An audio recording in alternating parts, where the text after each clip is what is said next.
আজ বত্তির বিলে কিছুক্ষণ সময় কাটালাম। অনুভূতিটা ছিল খুব সুন্দর। রৌদ্র উজ্জ্বল আকাশ, ঝলমল চারিদিক, বিভিন্ন পাখির আনাগোনা, আর জল আর শাপলা ফুল। দুর্দান্ত। আমার পরিচিত এক দাদা, ওনার ওখানেও একটা ফার্ম আছে এবং বলা যেতে পারে পিকনিক স্পট। তো সেই জায়গাকে ঘুরতে গেছিলাম। এবছর জল উঠে ওই জায়গাটার কিছুটা ক্ষতি হয়েছে। তো ওনার সঙ্গে গিয়ে জায়গাটা পরিদর্শনে গেছিলাম যে পরিস্থিতি কি, কেমনভাবে পিকনিক স্পটটাকে সাজানো যায়। তো দেখার পরে আমি ভাবলাম যে জিনিসটা আপনাদের সঙ্গেও শেয়ার করতে পারি।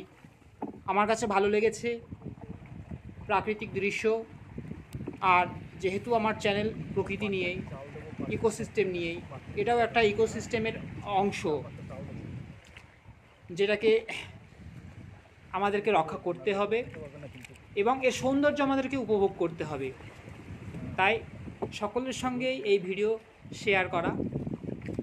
ভালো লাগলে অবশ্যই লাইক করবেন, কমেন্টস তো করতেই হবে এবং একটু শেয়ার করবেন, কারণ আপনাদের শেয়ার হচ্ছে আমাদেরকে এগিয়ে যাওয়া, ভিডিও করার অনুপ্রেরণা যোগাবে।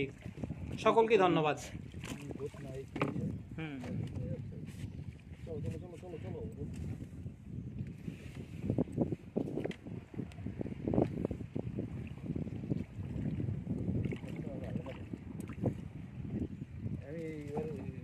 হাসনাতে গেলে মেঘাতে গেলে আমি ওই লাল শাপলা হয় না, ওই একটা গোড়া তুলে নিয়ে আসবো,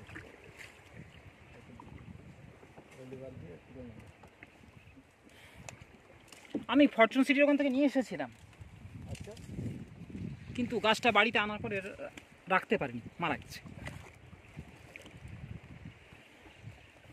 লাল না, ওটা আপনার আমার যেটা ছিল বেগুনি টাইপের। ও না, এটা লাল না, এটা তো ওই কী বলে, এটা হচ্ছে রানী কালার।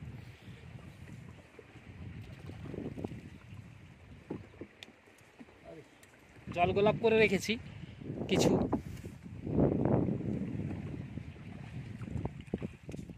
বাবা কি মাছ এগুলো? এগুলো গাজল মাছের পিন।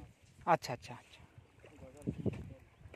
শোল কিংবা গজাল যে কোনোটা হবে, বড় মাছ আছে, এত এরকম সাইজের আছে। তাহলে গজাল, শোল অত বড় হবে না। 1 কেজি দেখি। আমি এবছরে 5-6 পিস ধরেছি।